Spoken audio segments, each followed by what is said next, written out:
오전 8시, 동네 성당 종소리가 창문 너머로 퍼집니다. 어머니는 침대에 걸터 앉아 두 손으로 무릎을 문지릅니다. 무릎이 뻐근할 때마다 아이들이 어릴 적 계단을 안고 오르내리던 날들을 떠올립니다.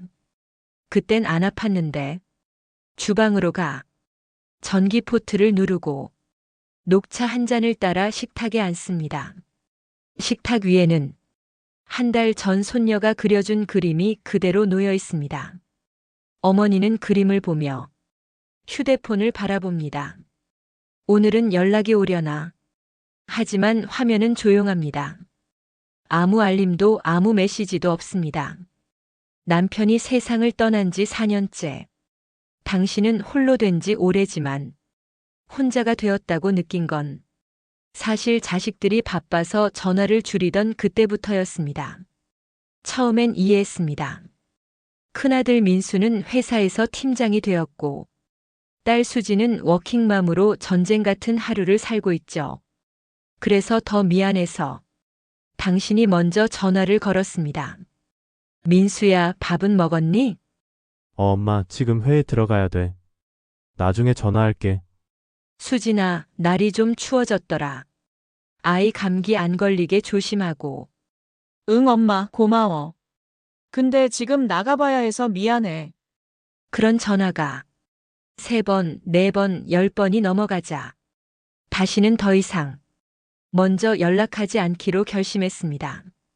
나는 엄마고 그 애들은 이제 다 컸으니까 내가 손 안 내밀면 혹시 연락이 올까 싶어서 서울 양천구 좁은 오피스텔 이른 아침 수지는 5살 된 아들을 깨우고 도시락통에 계란말이를 싸며 남편과 분담해서 급히 출근 준비를 합니다. 엄마한테 전화했어? 남편의 물음에 수지는 눈을 피하며 대답합니다.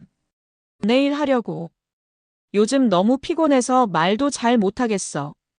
지하철 안 수많은 사람들 사이에서 수지는 이어폰을 낀 채 휴대폰 알람만 끄고 창밖을 봅니다. 이번 주말에는 꼭 전화하자. 매번 다짐하지만 주말엔 또 주말대로 빨래하고 장 보고 아이 숙제 도와주다 보면 그 다짐은 또 미뤄집니다. 내가 효도를 못하는 건 아닌데.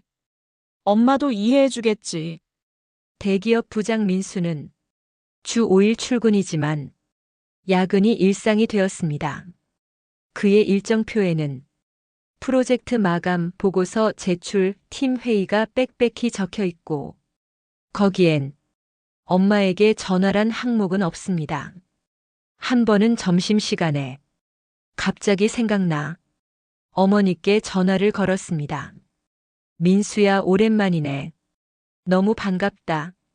그 따뜻한 목소리가 어쩐지 민수에겐 무겁게 느껴졌습니다. 응, 엄마, 근데 지금 점심시간이라 짧게 통화했어. 다음에 길게 하자. 그렇게 짧게 통화하고 민수는 안도했습니다. 그래도 오늘 전화했잖아. 괜찮아, 엄마도 이해할 거야. 하지만 그날 밤 어머니는 전화를 끊고도 한참을 멍하니 앉아 있었습니다. 짧아도 고마운 거지 뭐. 어머니는 요즘 하루가 지날수록 말을 잊어버리는 게 많아졌습니다. 그래서 작은 수첩에 오늘 한 일 먹은 것 그리고 기억하고 싶은 말들을 써둡니다.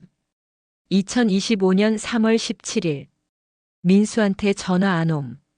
수진이는 아프지 않았을까? 손자가 보고 싶다. 그 수첩은 어머니의 일기이자 기다림의 기록장이 되어버렸습니다. 봄비가 내리던 4월 초 수지는 직장에서 스트레스로 쓰러져 응급실에 실려갑니다. 누워있는 동안 문득 떠오른 얼굴이 어머니였습니다.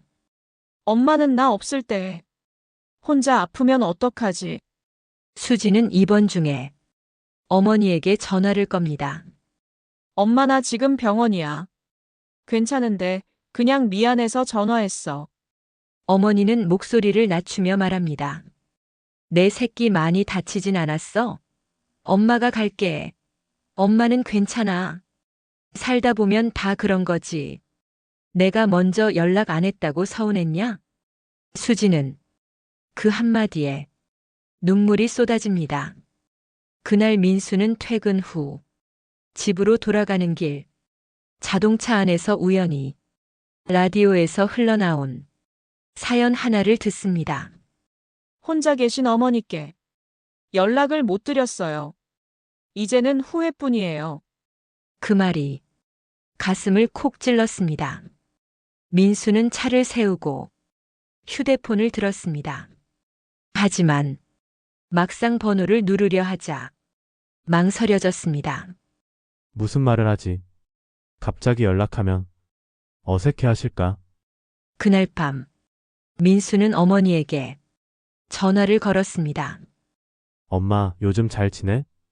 나 이번 주말에 시간 나서 집에 한번 갈게요. 그래, 민수야. 내 얼굴 보니 살겠다. 짧은 문장이었지만 민수는 그 안에 모든 감정이 들어있음을 알 수 있었습니다.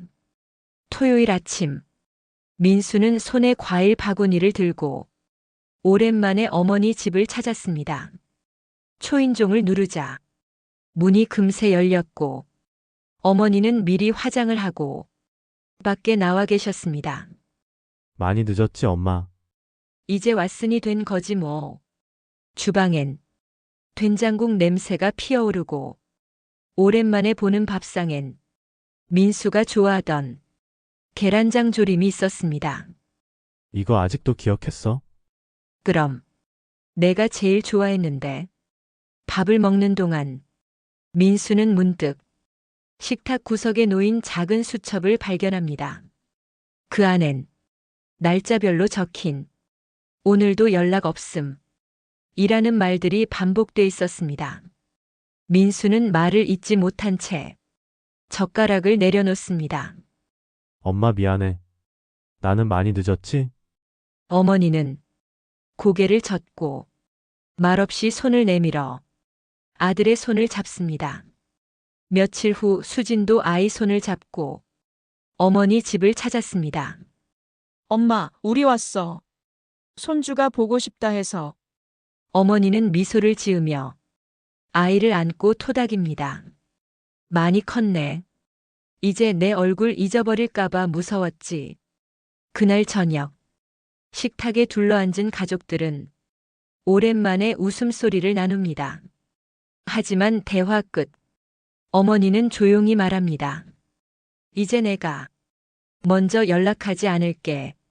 기다리는 것도 이젠 좀 그만두려고 해.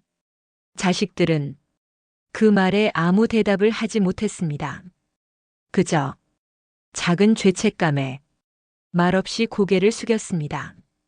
기다림이라는 건 사랑이지만 자존심이기도 했다는 걸 그제야 깨달은 겁니다. 그 후 민수와 수지는 서로의 일정표에 엄마에게 전화하기를 매주 반복 알림으로 등록했습니다. 가끔은 식사 사진을 보내고 때론 영상통화를 걸기도 했습니다. 어머니는 이제 더 이상 메모장에 연락 없음을 적지 않습니다. 대신 이런 문장이 남겨집니다. 오늘 민수한테 전화옴. 목소리 듣고 하루가 따뜻했음. 수진이 손주가 웃었대. 보고 싶지만 참자. 그래도 고맙다. 자식에게 먼저 연락하지 마라. 그 말은 원망이 아니라 마음의 방어선입니다. 당신이 먼저 다가가지 않으면 그제야 자식은 자신이 얼마나 무심했는지 깨닫게 되니까요. 기다림은 사랑이지만 자존심도 지켜야 하는 법입니다. 오늘 당신의 어머니는 전화기를 바라보다 그저 다시 내려놓았을지도 모릅니다. 그리고 당신의 마음 한구석 어딘가에도 연락을 드려야 하는데라는 작은 불편함이 여전히 남아있다면 지금 그 전화 당신이 먼저 걸어보는 건 어떨까요?